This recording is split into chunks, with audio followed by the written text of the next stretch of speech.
Good evening, everyone. Once again, I'm Professor Barlo Damergadichan of the Armenian Studies program at Fresno State, and I'd like to welcome you to this second presentation in the Armenian Studies program Fall Lecture Series. All of our events so far have been in Zoom and through YouTube, and we will be continuing to do that through the semester. At the end of the presentation by our guest speaker, you will have the opportunity to ask questions through the chat area of Zoom. Our presentation is being recorded for YouTube, so please make sure that your cameras are off, and I'll be asking that microphones also stay off. But at the end of the presentation, once again, you can use the chat function at the bottom to be able to do that. First of all, tonight, I'd like to tell you a little bit about one upcoming event, and I'm going to share the screen with you.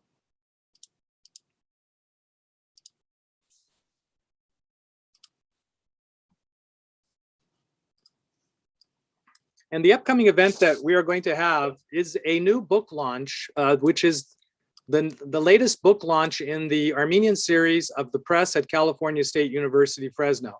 And actually, this presentation very much ties in with tonight's presentation. There's a new book which has been published, volume 13 in the press series, called The Committee of Union in Progress, Founders, Ideology, and Structure. And this next Saturday, a week from tomorrow, on Saturday, September the 25th, at 10 o'clock in the morning, California time, 1 o'clock New York time, we're going to be joined by several of the editors and contributors to the book, Dr. Umit Kurt, Dr. Hans Lucas Kieser, Dr. Dikran Kaligian, Ara Sarafian, and myself. And we're going to discuss the significance of this very important new book into the study of the Committee of Union in Progress. And that, again, at the bottom of the page, you can see our bit.ly link, which will take you to the registration page in order to be able to do that. So all of our events in the Armenian Studies program lecture series are found on YouTube or through registration on Zoom. And I'm going to share that with you in the chat. So I've put three links in the chat. The first is for the next lecture, the CUP book. The second is for our second lecture by tonight's presentation, that is by Dr. Manukyan, because he'll be giving a three-part lecture series, and the second one will take place on October the 15th. I'll tell you more about that in just a moment. So let me introduce our guest speaker tonight, Dr. Suren Manukyan. He is the Kazan visiting professor in Armenian Studies at Fresno State for the fall semester. And he is actually the 18th Kazan visiting professor in Armenian Studies. He is also teaching a course called Introduction to Genocide Studies, in which he is particularly focusing on three different genocides: the Armenian Genocide, the Holocaust, and the Rwandan Genocide. He is the head of the UNESCO Chair on the Prevention of Genocide and Other Atrocity Crimes at Yerevan State University in Armenia, and he is the UNESCO Chair of the Prevention of Genocide and Other Atrocity Crimes and head of the Department of Comparative Genocide Studies at the Armenian Genocide Museum Institute in Yerevan. He is also a visiting lecturer at the American University of Armenia. And he has also been a Fulbright Scholar at the Center for the Study of Genocide and Human Rights at Rutgers University of New Jersey. This evening, he is going to give the first in a three-part series on the Armenian Genocide, the architects. Tonight's lecture will be on the top-level perpetrators. And so there were a group of the young Turks who were decision makers. He is going to be speaking about them. They will be the ones who were responsible for the formulation of the ideology of the genocide, making decisions on carrying out the genocide, and also supervising the course of the massacres. After, again, tonight's presentation, you will have the opportunity to be able to ask questions, and I will moderate that question and answer period at the end of this lecture. So I'd like to introduce our visiting professor, Kazan visiting professor, Dr. Suren Manukyan. Dr. Manukyan, welcome.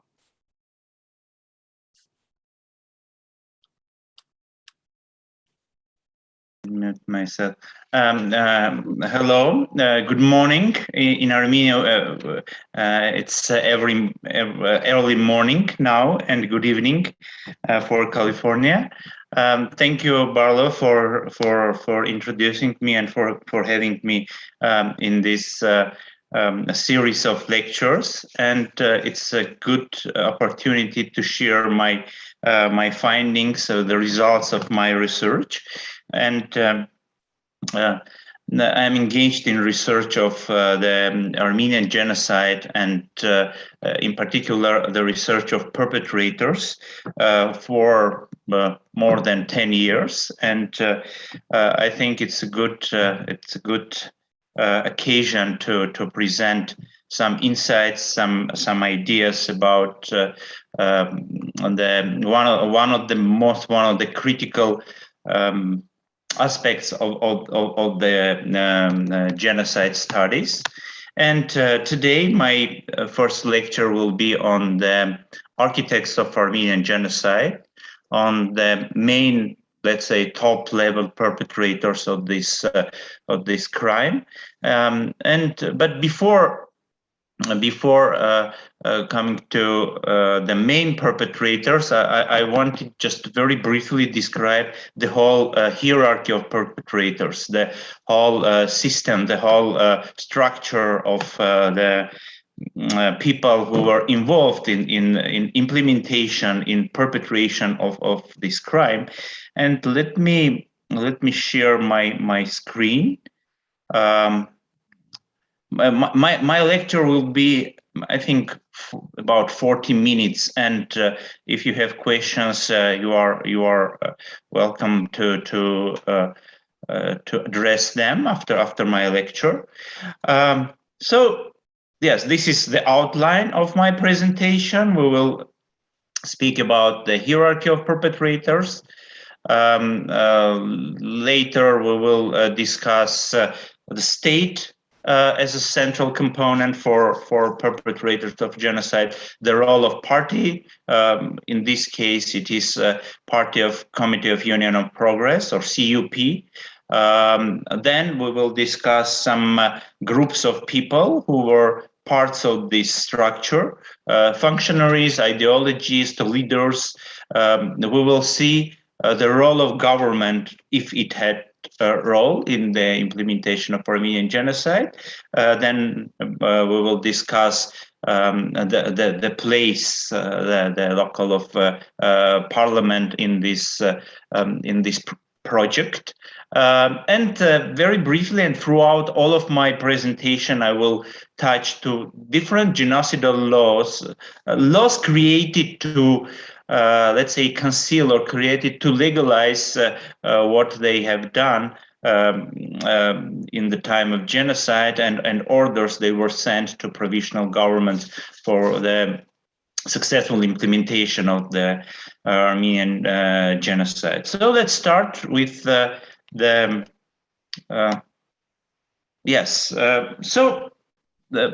outlining organizers and perpetrators of genocides, as well as analyzing their roles in the process of mass killings, are crucial for the study of particular cases of the crime.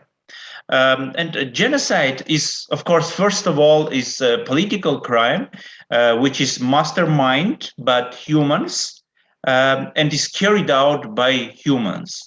To understand the machinery of the crime, we have to learn the system of hierarchy inside its operating mechanism, and from decision makers to ordinary executioners and their proponents.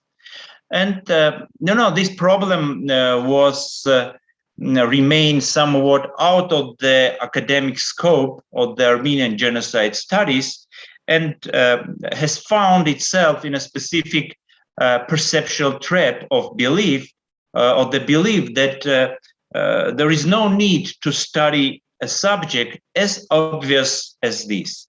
And surely there have been researchers which have reflected on the matter of identifying the felons. However, the system per se, its horizontal and vertical connections from decision-making through execution, has not been subject of academic scrutiny. And okay, let's start with the definition. The Encyclopedia of Genocide defines perpetrator as individuals who initiate, facilitate, or carry out acts of genocide or crimes against humanity. And these functions, the initiation, facilitation, and implementation, to some extent describe the operational sequence of any genocide.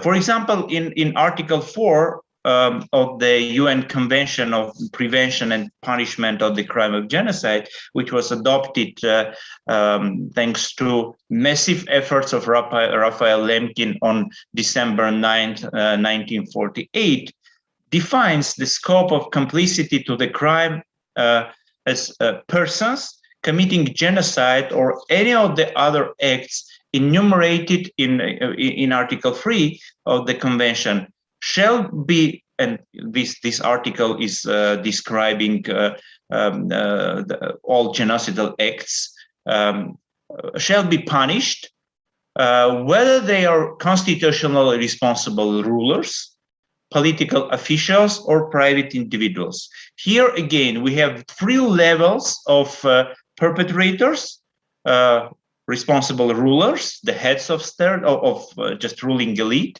public officials, the middle level, and private individuals.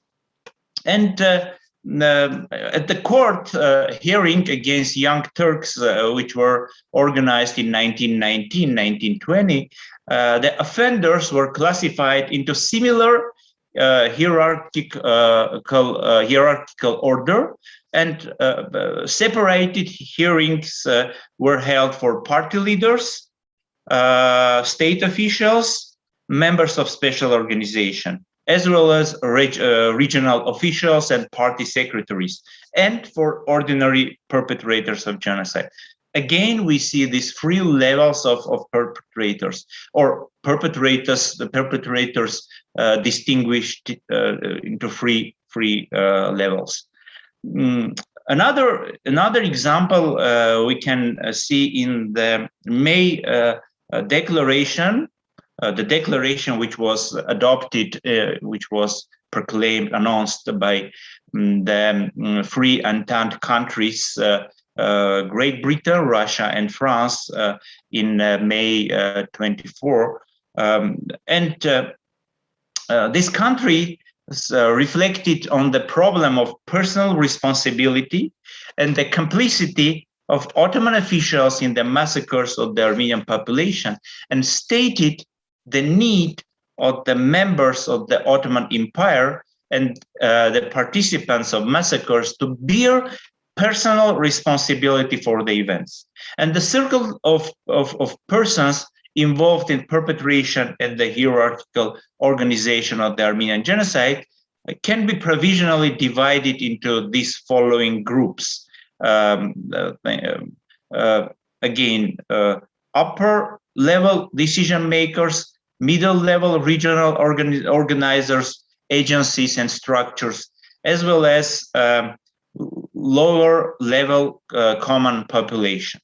So this is the structure I just tried to draft to make it clear to you these stages and this interconnection of this system. So our free lectures, our free public lectures will be dedicated to these three different stratas, different groups of perpetrators. And today we're starting with decision makers or architects or top level perpetrators, so you can use different names to identify them. So decision makers. In the upper circle of perpetrators of the Armenian genocide were those who made the crucial decisions. And they were responsible for the formulation of the ideology of genocide, making the decisions of carrying out the genocide and supervising the course of the massacres. Decision makers sent hundreds of thousands of people to death oftentimes without participating in their killings personally. And their chief contribution lies, however, in their supplying the three essentials for such perpetration, namely legitimization, authorization, and rationalization. Thus, one may argue that the decision makers are not only crucial in terms of conceiving of genocide, but far more importantly in terms of motivating the rank and file of their cohorts as instruments of design and execution of genocide. And the perpetrators of this level were high-ranked state officials, party elites, and a few influential individuals who had a decisive role in masterminding the Armenian genocide. And yes, and just remember that sometimes it's impossible to segregate those roles fully, since a person could appear in more than one position for example, of a party leader, and at the same time as a state official and an influential individual at the same time. So let's start with the state and the role of the state. And you know, there is a continuous debate in social sciences between those who emphasize the role of individual and collective actors and those who accentuate institutional structures. When it comes to initiating and sanctioning destruction, the visibility of leader makes him a natural subject of inquiry. Unable to comprehend the complex relationship between the various levels of civil and military administration, survivors instinctively search for answers in the personality of a dictator or just tyrant who is believed, and rightly so, to carry the burden of responsibility for committing atrocities. And the question is whether it is possible to disassociate the elites from the state. The evidence suggests a negative answer. And in genocide and in Armenian genocide, or not only in Armenian genocide, in general, the state has a critical role in programming and carrying out genocide. The genocides of the 20th century have been perpetrated by state authorities or its representatives for only the excessive centralization of state power, as well as control over communications and transportation. The transportation means make the organization of a crime of such extent possible on a practical level. So state resources, the legitimacy of the use of force, access to infrastructures such as telegraphs, railroads, concentration camps, make a project as wide scale as genocide feasible. And the state is also the only agent in possession of all those means which instigate a feeling of hatred in the minds of the population, but by dehumanizing the victims, depicting them as an evil or a deadly menace, and thus involving huge popular masses in the act of killing. We will discuss this mass participation during our third presentation, our third lecture. So this is about the importance of the state. The next thing I wanted to discuss is party or political forces. And as a rule, these modern states, those are involved in implementation of genocides, they are governed by dictatorial and sometimes totalitarian political forces which adopt a genocidal ideology and demonstrate willingness for the mass crime. These forces, we can just remember the National Socialist Party or Nazis in the case of Holocaust, the Khmer Rouge Party,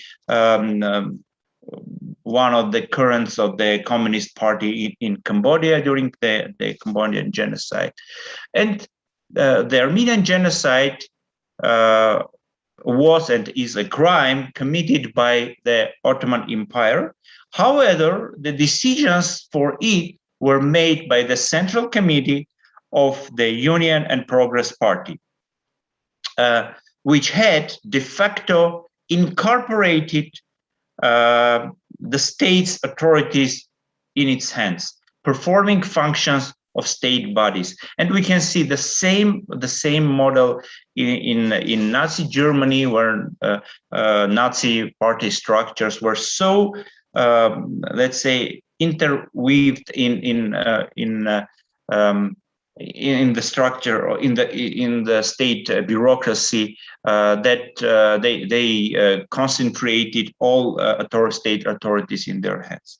And the decisions of by the Committee of Union and Progress, which had been implemented by the government, were later validated by a back date and were given legislative power by the Ottoman Parliament. Yes, by the way, I will use these three, let's say, definitions or names as synonyms: Young Turks, Committee of Union and Progress or CUP, and İttihat, because İttihat ve Terakki is Turkish name of this party. So İttihat, CUP, and Young Turks are the same. Yes, there is a rationalist approach to the study of genocide, and that is, rather than being the product of irrational megalomaniacal leaders or the product of deeply prejudiced masses, the major claim is that genocide is the outcome of deliberate strategic actions of the elite, strategic decision. And this type of rationalist argument is especially pronounced and well articulated in the article published by Roger Smith in early 1980s, who talks of how genocide is calculated to achieve the ends of the perpetrator. In 1990s, the work of political scientist George Andriopoulos advances the notion of the calculus of genocide. And other scholars talk about rationality of genocide. Among them, the most well-known is book of Valentino. So the decision of genocide was formulated between 1910 and 1911, or the decision of massacre, decision of mass killing of Armenian. Let's now use the word genocide here.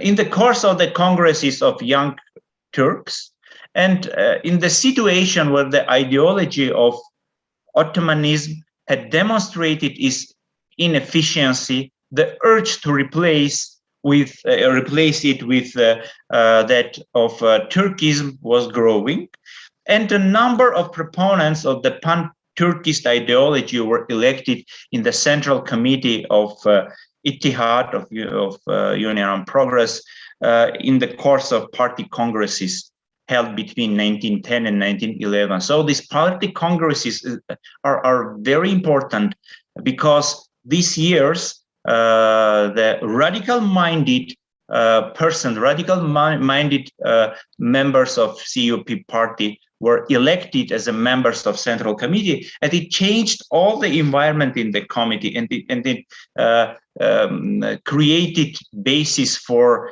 establishment of the genocidal ideology. So just please remember that it was one of the critical moments in the history of Armenian genocide. In autumn of 1911, the Fourth Congress of Party verified the move to forced Turkification, and Kazim Namiduru, who was participating in the Congress, recalled in his memories, Ittihad swore to dissolve other people in the Turkish environment, and so developed a program to achieve the goal. And Dr. Nazim, one of the pioneers of the plans, we will come to him later, consolidated the vision of the final Turkification at the 1910-1911 Congresses, and the program was to be implemented through mass resettlements of Muslims and through the extermination of the Armenian population. Starting from 1913, the Central Committee of Party of Young Turks discontinued reporting to the Congress, having centralized the control of the country in their hands. The party relied on the influence and the authority of its members who held positions in the government. So they were at the same time party leaders and members of government.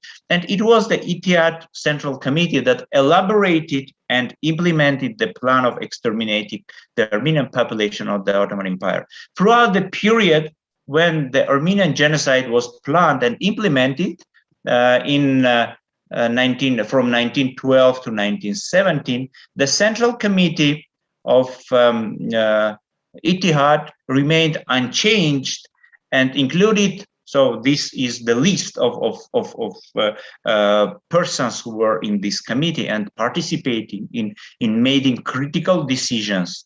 So Mihdad Shukru was the general secretary of party, Said Halim Pasha, Talat Pasha, Eyüp Sabri, Dr. Nazim and Dr. Baedin Shakir, Dr. Rusuhi, Ziya Gökalp, Emrullah, Küçük Talat, Arif Riza, and Kara Kemal.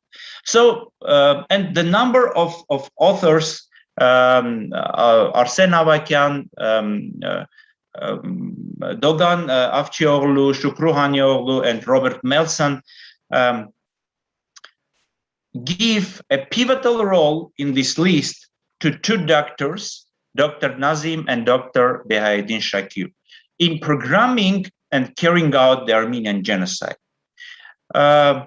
So these two these two members of party, let's say party functionaries, they never exercised ministerial functions or held high-ranking administrative posts, but at the same time, staying, for example, Dr. Nazim, staying away from the public attention, he nevertheless had centralized the control of the party in his hands. In Armenian history, we usually neglect his role, but he was maybe the main architect of Armenian genocide, because he held repeatedly expressed himself in favor of the idea of exterminating non-Turkish minorities of the empire, and had his loyal proponents of this cause. And Dr. Nazim's role is discussed by a number of authors, and among them many Turkish authors stressed on his prominent role. And another prominent Ittihadist, Falih Refki Atay, who had worked as personal secretary first to Talat and then to Cemal, the two pillars of the Ittihad triumvirate, in his memoirs describes his experience with Nazim as an organizer of convicts. And at the start of the war, he approached Nazim to learn more about the latter's recruiting of officers for special duties. And he was bluntly told by Dr. Nazim that the duties involved commanding detachment of convicts in secret missions. And the author's reaction, I am at a loss about this projected army of murderers. And Dr. Nazim's role extended beyond recruitment and embraced agitation and incitement of the local population as well. And according to the Turkish eyewitness, Nazim had helped organize a mass meeting in 10,000 in Erzurum city in May 1915. And when a unanimous resolution on the total annihilation of all the Armenians was passed, Dr. Nazim urged that the killing be done not in towns, cities, or villages where corpses could rot, causing epidemics, but in remote, uninhabited areas. So, yes, the resolution then wired to the central government in Istanbul.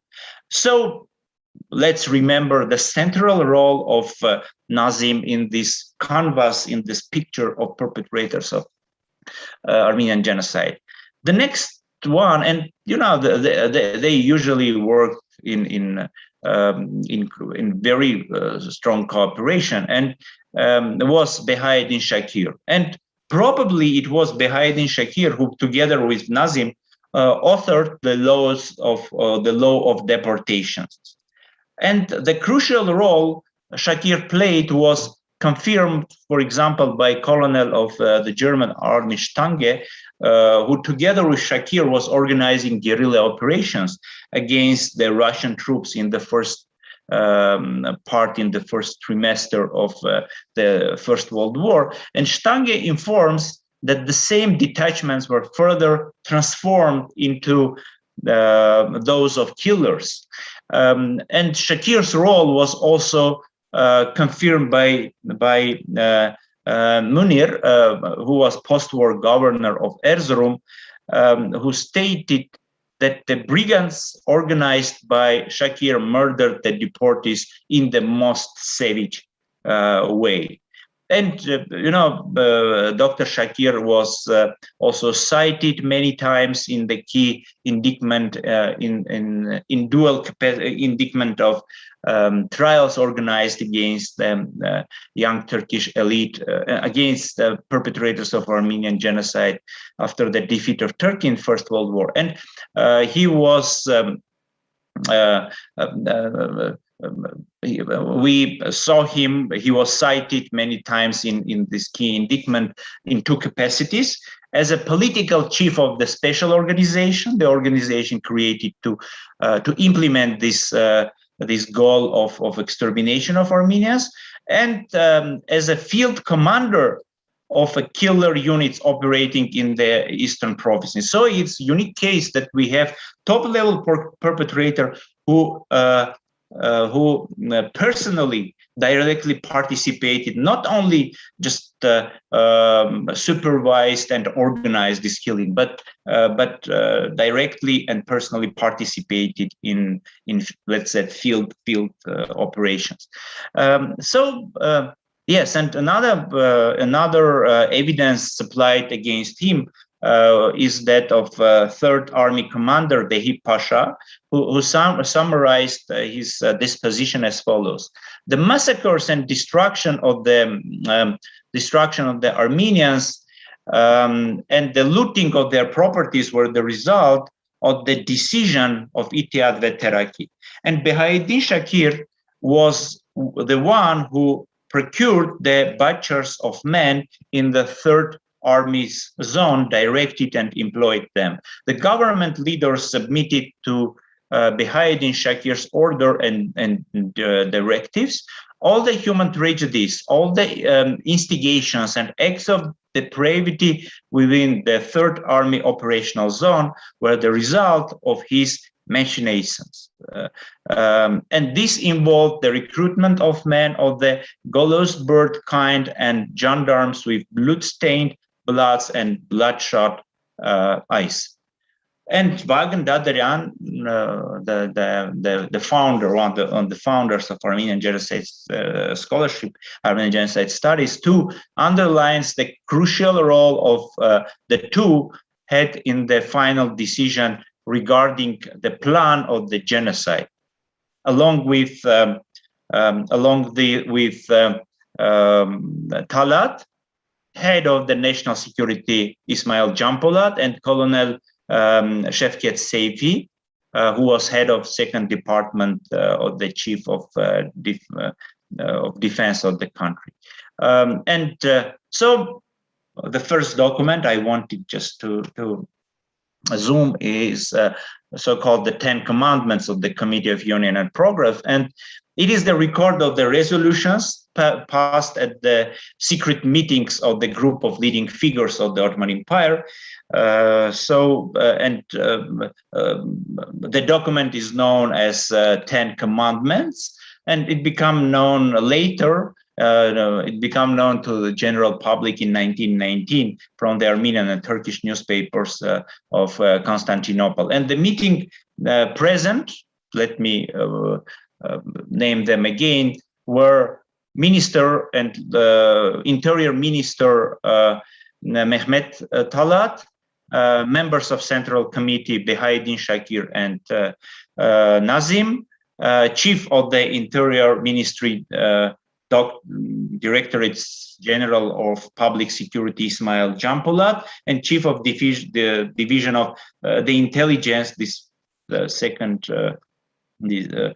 so it is Division of Intelligence of General Headquarters of the Ottoman Army, Mayor Shevket Seifi. And Chief of the Intelligence Service of the Interior Minister, Colonel Assad, was the secretary of this meeting.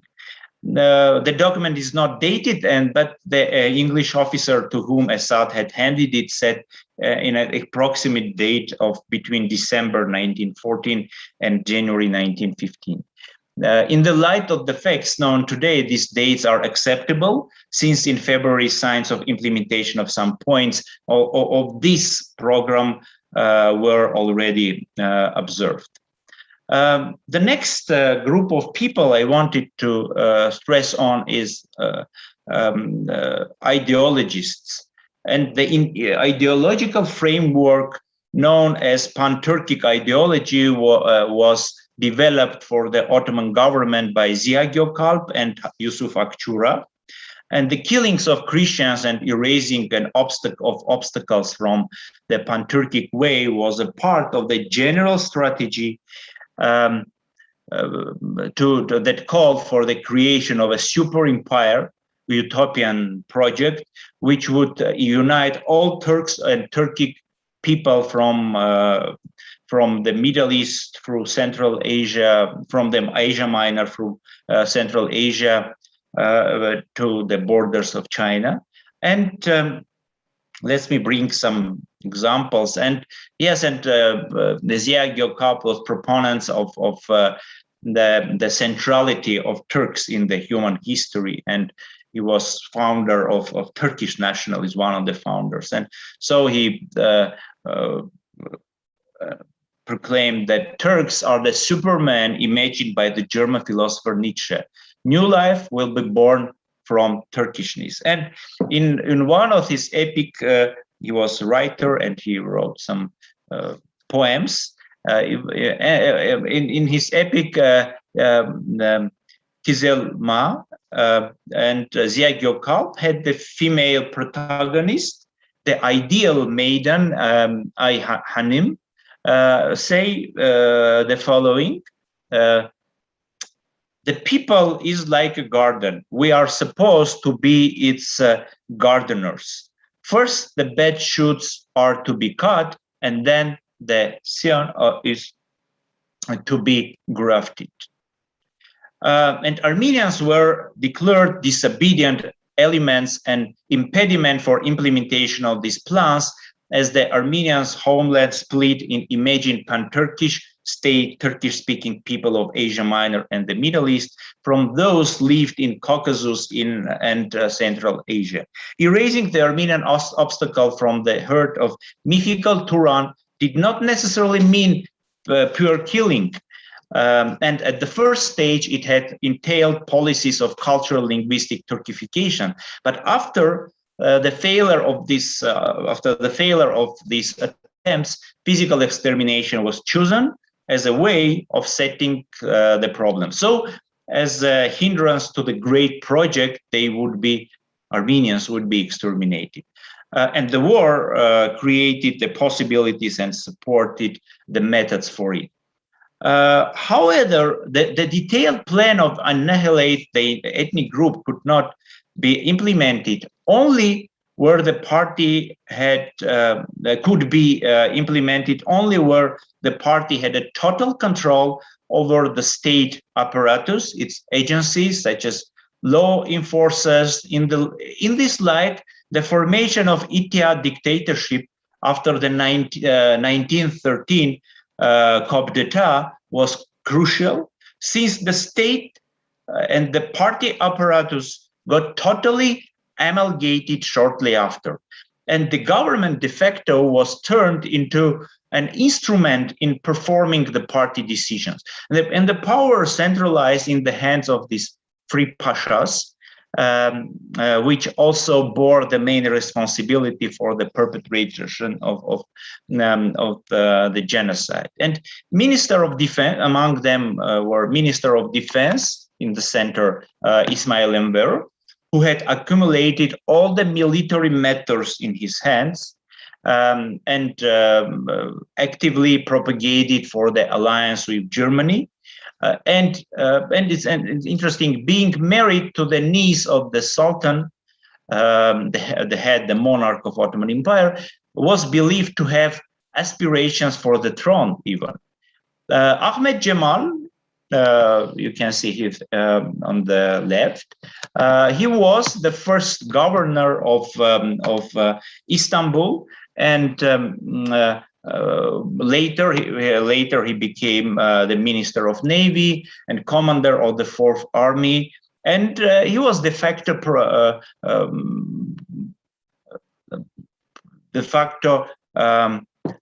proprietor of Syrian provinces of Ottoman Empire. His relationships with Enver had always been complicated. And in general, each of these strong men, they in this triumvirate will try to exclude others' intervention in spheres under their control, which can explain to sometimes obvious discrepancies in their actions during the Armenian Genocide. And the third in the triumvirate on the right, Mehmet Talat, the Minister of Interior, and later also the head of the government, who de facto entertained the greatest power inside the country, having undertaken the role of reconcile and to restrain the conflicting currents and individual influences within the closest circle of the Young Turks party. As a minister of, so yes, his power was in reconciliation, in being out of these struggles, out of these feuds within the party's ruling committee, central committee. And as a minister of interior, the police and the administration in the vilayets were also under his control, and which gave him definitive influence and made him a central figure in the scheme that perpetrated the Armenian Genocide. Ambassador of Germany to the Ottoman Empire, von Wolf-Metternich, called him the soul of the Armenian persecutions. The telegrams which were coordinating the extermination of Armenians in the vilayets bore his name. And by the way, the telegram apparatus became, let's say, killing machine in the time of Armenian Genocide, because all circulars or cables were sent from Constantinople to the Vilayet through this apparatus. And of course, those orders did not contain overt calls to manslaughter but indirectly indicated on the perpetration of the monstrous plan. For instance, one confidential telegram for Talat dated July 21st, 1915, that was sent to the governors and mutessarifs of Diyarbakir, Harbert, Urfa, and Deir Zor, ordered to bury the corpse on the roadsides, to burn the deserted properties, rather than throw the bodies into gorges, rivers, or lakes. In another telegram to the governor of Diyarbakir dated July 22nd, 1915, Talat called on the immediate terminate the killing of other Christian population, since applying the disciplinary measures against Armenians on other the people might backfire. So, as I told, the government of the Ottoman Empire had turned into the tool in the hands of young Turkish party fulfilling its program.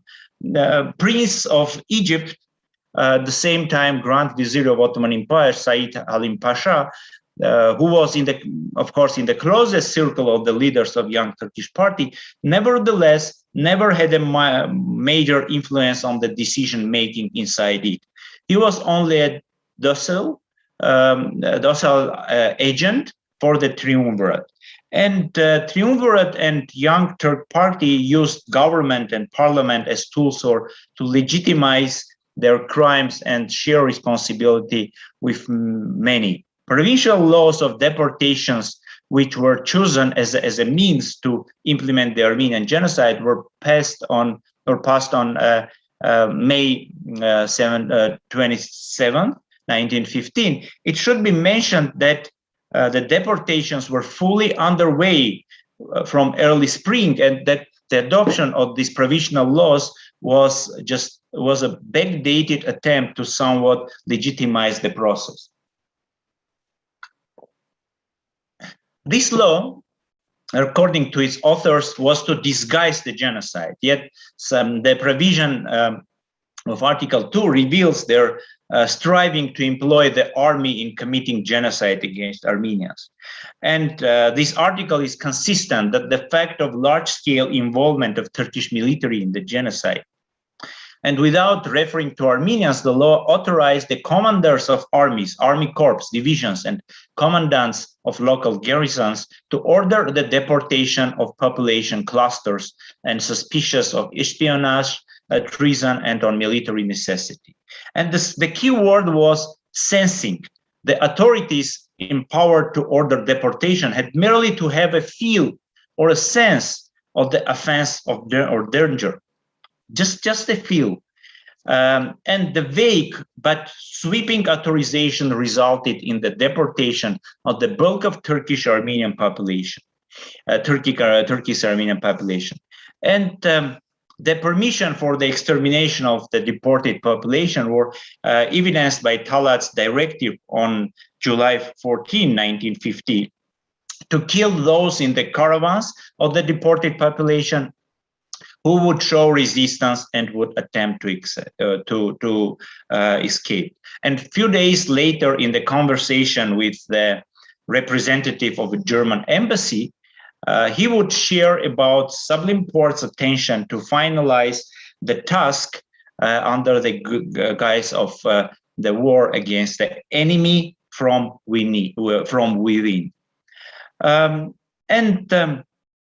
Another document which is important, this is list of documents, but we will discuss this document in our second presentation. But just very briefly, it was document for expropriation of Armenian property. So yes, and another important, and I'm just trying to conclude, another important institution, let's say, in this system was during the First World War, the Ministry of Interior had formed structure which would mostly involved in the coordination of Armenian deportation. And one of them was Directorate of Tribal and Immigrant Settlement, founded in 1913, and later it was expanded and reorganized into 4 departments, which were named in accordance with functions they performed: departments of resettlement, security, transport, and tribes. And interestingly, the agency incorporated also the Scientific Council that had what was headed by Ziya Gökalp and was proposed for the collection of data on ethnic groups living in the territory of empire. Its creation was closely tied with the statement Talat made once: "Anatolia is a closed box for us," arguing that it was first necessary to get to know the contents of it in order to operate on it. So, and the Directorate for Settlement of Tribes and Immigrants was involved in the coordination of the deportations in the years of Armenian Genocide, and was also responsible for the settlement of Armenian areas with Muslims. And the agency were operating under Shukrukaya. And so this Shukrukaya as Armenian Adolf Eichmann. I hope you know the story of Adolf Eichmann, who was tried in Jerusalem, and he was person responsible for all the logistics of the concentration camps in the time of Holocaust.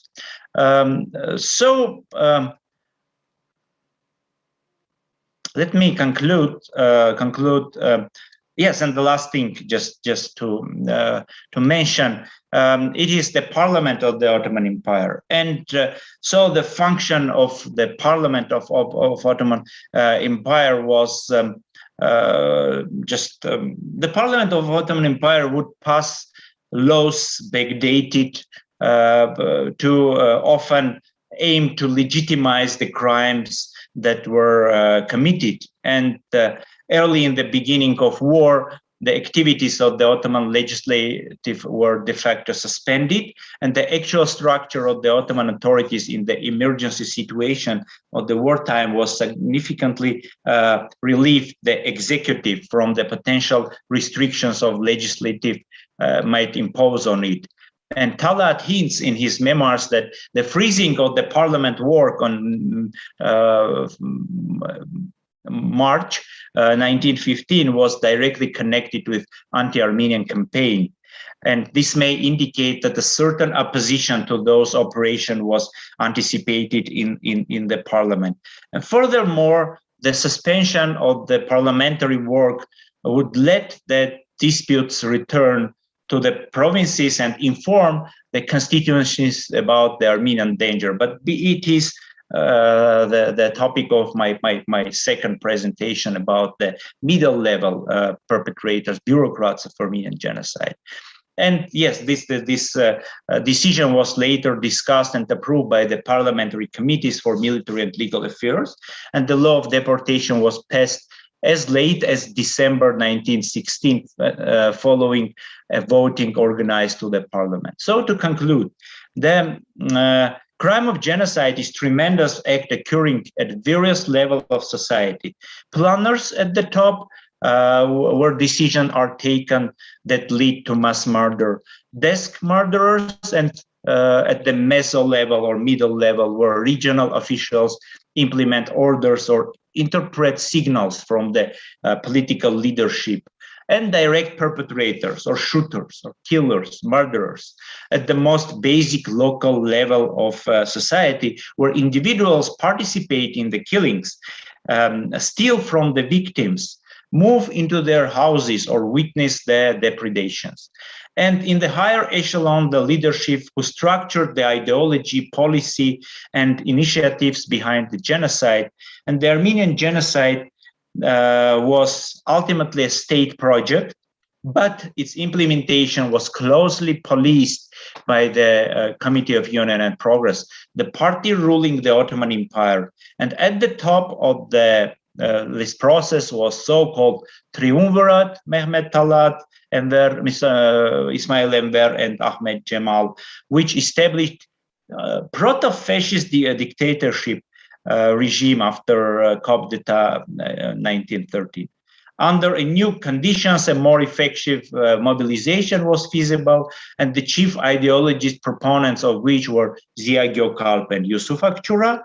Then other roughly 40 members of CUP, with the overwhelming majority that supported the destruction of the Armenian, and that led a small minority what wanted no part of it. And perpetrators at the top sat at their desks and impersonally issued orders that sent millions to their deaths. Talat was indispensable to the proper functioning of the committee. Without him, its members would tear each other to shreds, and Talat kept an eye on everything. Albeit mild-mannered, he was the most powerful of all. And of course, we should remember that a pivotal role in carrying out the plan of the Armenian genocide was entrusted to doctors Nazim and Shakir, who outlined the draft of a law of deportation and supervised and oversaw the activities of killing organizations, killing squads, and others. So that's all for the top level of perpetrators to Armenian genocide. Thank you for your patience, and thank you for your attendance. Thank you, Dr. Manukyan. If you'll end the, go ahead and end the PowerPoint as well. So at this time, we have some opportunities for question and answers. So if you do have a question, go ahead and pose it in the chat area, and I will go ahead and also ask the question and look and see what other questions there are. So I do have a question myself to start it off, Dr. Manukyan. You mentioned a little bit about the idea of a small minority of the CUP as being either opposed or maybe didn't care, but could you elaborate on any opposition? Was there any significant opposition to the plan of genocide, at least? Actually, it was not just a very visible and direct opposition, but some of the members of CUP, for example, Ahmet Reza, one of the founders of the Committee of Union and Progress, he preferred not to participate in these meetings. Those were held for the discussion of the fate of Armenians, or other members of the Turkish elite. They were reluctant in implementation of their goals. It was not just opposition, it was maybe reluctance. And some of them even later participated in the trials against the main perpetrators of Armenian genocide and tried to accuse or tried to put all the guilt on Shakir, on Dr. Nazim and Talat, trying to whiten them. But at the same time, and I wanted to cite one of the first researchers of Armenian genocide, Kazan, who gave a very interesting description of CUP. He told them 40-headed hydra or 40-headed monster dragon. And yes, and it's very interesting, but I wanted to stress that when we compare Armenian genocide to other genocides, a single standing figure of a genocidal dictator is not obvious in the case of Armenian genocide. And it should be at least multiplied by 3 in the case of Ottoman Turkey. But again, we are unable to tell who was actually running Ottoman Empire. And it was blurred responsibility. Officially, it continued to be ruled by the government headed by Halim Pasha. At the same time, they had Sultan who signed all decree. But real power was in the hands of the Committee of Union and Progress, and it was a rule of small and very tightly knit group with the very strong bonds of many equals, and they all were equal. And as from the famous Orwellian remark, they all were equal, but some were more equal than others. But at the same time, I want just say that all members of this ruling elite, all members of this 40 were responsible for the Armenian genocide. But again, some of them tried to stay not so active in the implementation of Armenian genocide, understanding the responsibility, understanding the accountability of what they they were engaged. So, but yes, we have some numbers. For example, there are some evidences that Ziya Gökalp, it's very strange, was voted against the adoption of law of deportations. Mihdat Shukru, Ziya Gökalp, and another one person. So 3 of them just voted against of this law of deportation.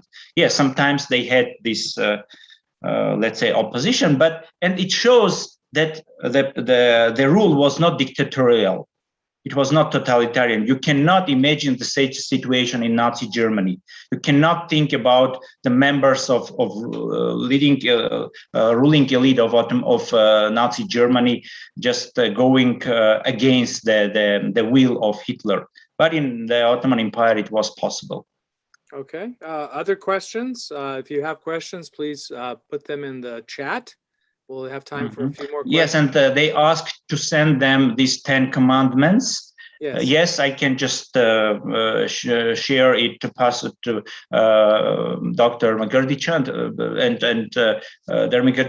and he will just share these 10 commandments to all participants of this. Yes.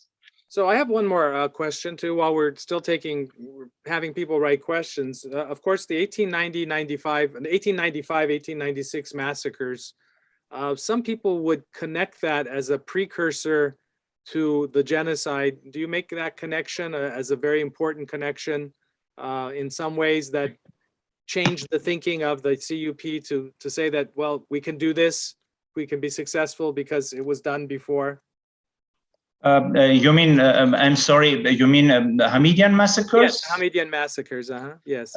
Yes, you know, the very essence, let's say, of Hamidian massacres was to show that, to show to internal public, to the citizens, let's say, of the citizens of Ottoman Empire, that yes, it is possible, and you are licensed to participate in these killings, and you can stay unpunished. And this atmosphere of impunity is very important for genocides. When you license ordinary people, ordinary perpetrators, or participate in these actions of violence, you just show that it's possible, and you will never be executed, you will never be brought to court. And at the same time, and I think it's very important to stress on, it was like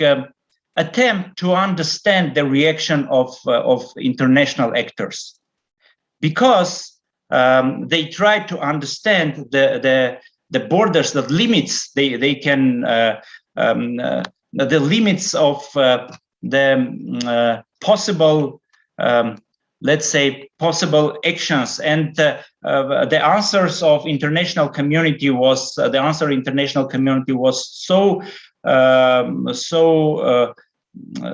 naive, let's say, that's so indifferent, that they understood that when time comes, they can implement large-scale extermination of Armenians. So I think it's very important. And this topic is very neglected in Armenian genocide historiography. Honestly, we of course, I understand, compared to what happened in 1915, 1923, yes, it is, we even cannot compare. But at the same time, we should understand that the roots of Armenian genocide come from the Hamidian massacres, and not only from Hamidian massacres, but also from Adana massacres. And these two waves of violence were very, very important in creation of atmosphere, genocidal atmosphere. And as as something that taught by doing, let's say, because many persons who participated in Hamidian massacres, in Adana massacres later did the same thing in 1915, 1923, and moreover, many officials who were supervising Armenian massacres in the time of Abdul Hamid and later in Adana massacres, they were appointed governors, even valis, in before 1915. And you know, it was a very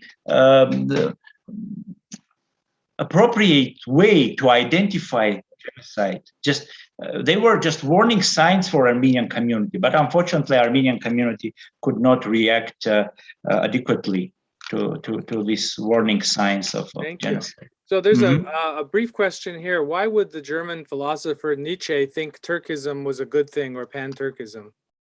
Have you heard of his quote, or have you the German philosopher Nietzsche?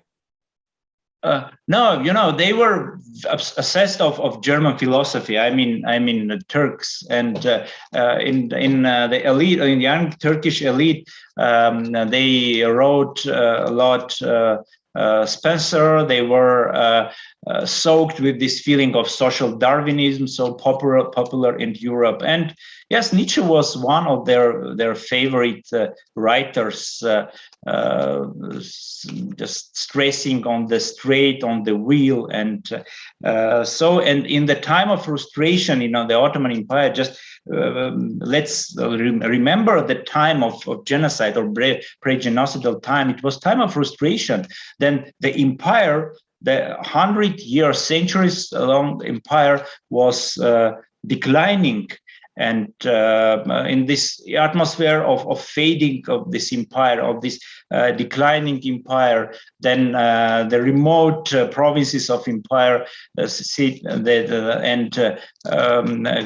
gained their independence. In this atmosphere, they tried to find more let's say, sources to enforce, to stress, the